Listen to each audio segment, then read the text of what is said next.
Kubor ka Batisi TV. Lawan Rashapi da ka Frank Motors. I am Tata Punch. Price starting at 5.80 lakhs.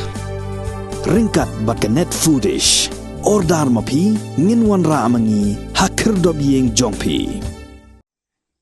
Hakabai day baka jing bompat yo kanong ston yo plang plastik new artificial turf. Kala pelong i babun balang bat kamtam ya kinoi lekai football bat ya kiriu e football. Kibras dang ru ban kentho bat kenno ya kinoi lam bat nong mikman.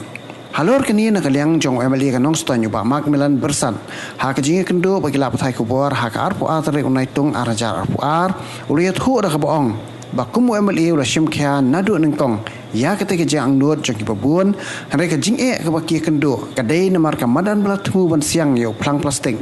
hanong pendeng kam dei jong hanong Stone District Sports Association hendrei kadai jong katnat GD lani kata kajaka penyang helikopter ke helipad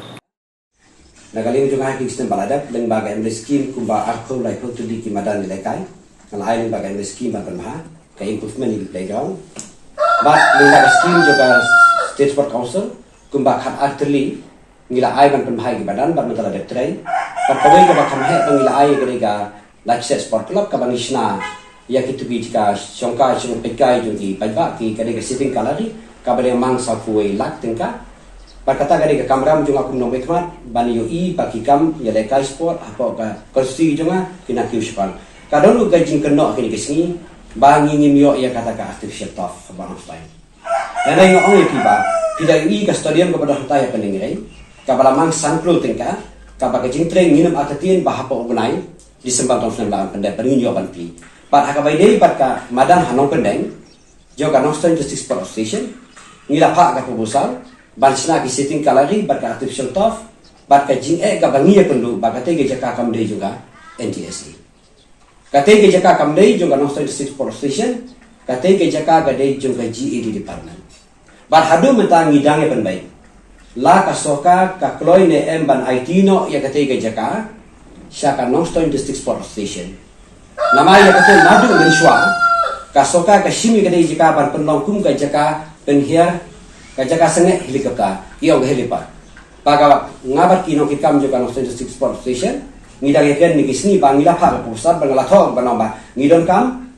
parsna artificial turf ya kamadan hana pendeng kepada juga NGSC par kata gari ka thong ini bat men yai tristom bat ka jing meta nama baga NDC kamlon jaka kate ke jaka balong meta kade juga GED department bat ka tung ga report ka record badan government ke jing hu jing thok government ka pan i ba kate gari ka helipa ke jaka senge helikopter tegi ong lem jang pat yo da ka wipat ka jaka kum ka jaka senge helikopter ka shem jing ke government bagan IT itu ka jaka syaka Stone District Sport Station pada gale yo kum nong fan persang bangin abatatia baka soka ka sa IT no tu jaka bakan long try no ka Stone District Sport Station but data hangta kanong siyang jiga yung ibangin penbahai ka mana